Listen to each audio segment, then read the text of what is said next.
ഇന്ന് ഉണ്ടാക്കാൻ പോകുന്നത് ഗ്രീൻ പീസ് മുട്ട മസാലയാണ്. രാവിലെ ഞാൻ കുതിർത്ത് വെച്ച പച്ച പട്ടാണിയാണ് കേട്ടോ. ഇത് ഏകദേശം ഒരു 3 ഗ്ലാസ്സോളം വരും. ഇത് അളവിനനുസരിച്ചിട്ട് നിങ്ങളുടെ വീട്ടിൽ എത്രയാണോ ആൾക്കാരുള്ളത് അതിനനുസരിച്ചിട്ട് ഇത് എടുക്കുക. ഇതിപ്പോൾ ഞാനിപ്പോൾ ഇത് 3 ഗ്ലാസ്സോളം എടുത്തിട്ടുള്ളത്. ആവശ്യമുള്ള സാധനം 2 സവാള, 1 തക്കാളി, പിന്നെ കുറച്ച് കറിവേപ്പില.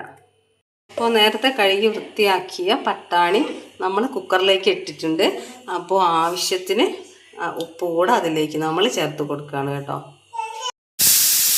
നമ്മൾ നേരത്തെ പറഞ്ഞ സവാള, തക്കാളി, കറിവേപ്പില ഇവയെല്ലാം ഇവിടെ റെഡിയാക്കി വെച്ചിട്ടുണ്ട്. നേരത്തെ നമ്മൾ കുക്കറിൽ വെച്ച പട്ടാണി ഇതാ നല്ലോണം നല്ലോണം എന്ന് വെച്ചാൽ അധികം വേവ് ഇതിന് വേണ്ട കേട്ടോ. ഒരു എന്താ പറയുക, ഒരു മീഡിയമായിട്ട് നല്ലോണം വെന്ത് ചീഞ്ഞാൽ ഇതിന് നമുക്ക് അതിൻ്റേതായ ഒരു ടേസ്റ്റ് നമുക്ക് കിട്ടില്ല. പട്ടാണി ഇതൊരു പാത്രത്തിലേക്ക് ഞാൻ വേറെ മാറ്റി വെച്ചിട്ടുണ്ട്. അപ്പം ചൂടായ ചട്ടിയിലേക്ക് നമ്മൾ ആവശ്യത്തിന് വെളിച്ചെണ്ണ ഒഴിച്ച് കൊടുക്കുകയാണ്. നേരത്തെ നമ്മൾ അരിഞ്ഞ് വെച്ചിട്ടുള്ള സവാള ഇതിലേക്ക് ചേർത്ത് കൊടുക്കുകയാണ്.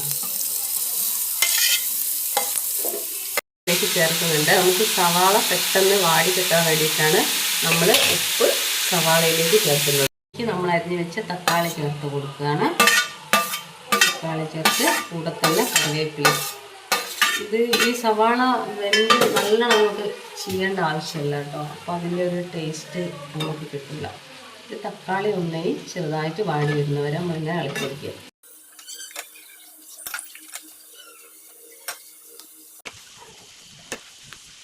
ഈ മുട്ട നമ്മൾ ഇതിലേക്ക് ഉടച്ച് പാരുകയാണ് കേട്ടോ. ഞാനൊരു 4 മുട്ടയോളം എടുത്തിട്ടുണ്ട്. ഞാൻ നേരത്തെ പറഞ്ഞില്ലേ, നിങ്ങളെ ആവശ്യം എത്രയാണോ അതിനനുസരിച്ചിട്ട് ഓരോ സാധനത്തിൻ്റെ അളവ് കൂട്ടുക. ഞാൻ ഇതിൽ ഏകദേശം ഒരു 4 മുട്ടയാണ്, ഏകദേശമല്ല 4 മുട്ടയാണ് ഇതിൽ ഒഴിച്ചിട്ടുള്ളത്. അപ്പോൾ നമ്മൾ ഇതിൻ്റെ സ്പീഡൊന്ന് കൂട്ടിയിട്ട് നല്ലവണ്ണം ഇളക്കി കൊടുക്കുക.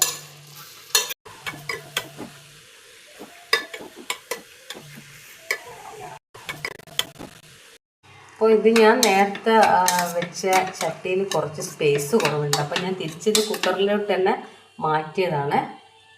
അപ്പോൾ ഈ പട്ടാണി കൂടെ നമ്മളിതിൽ ആഡ് ചെയ്തു. നമ്മൾ കുറച്ച് മഞ്ഞൾപ്പൊടി ചേർത്ത് കൊടുക്കുകയാണ്. കുറച്ച് മഞ്ഞൾപ്പൊടി മതി, പൊടിയും കൂടെ ചേർത്ത് കൊടുക്കുക. ഉപ്പ് നിങ്ങളെ ആവശ്യത്തിനും അനുസരിച്ചിട്ട് ഉപ്പ് ചേർത്ത് കൊടുത്താൽ മതി. പാകമായി വന്നിട്ടുണ്ട്. അതിലേക്ക് നമ്മൾ മല്ലിച്ചപ്പ് കൂടെ ചേർത്ത് കൊടുക്കുകയാണ്. സവാള അരിഞ്ഞ് വെച്ചിട്ടുണ്ട്, അത് വേവിക്കേണ്ട ആവശ്യമൊന്നുമില്ല. ഇത് ഓഫാക്കിയ ശേഷം ഇതിൽ ചേർത്ത് കൊടുക്കുക. അത് ഒരു പച്ചപ്പാകുമ്പോൾ ഇതിന് നല്ലൊരു ടേസ്റ്റാണ്. ഈ സവാള ഇങ്ങനെ പച്ചയിൽ കടിക്കുന്ന സമയത്ത് നല്ല ടേസ്റ്റ് വരും.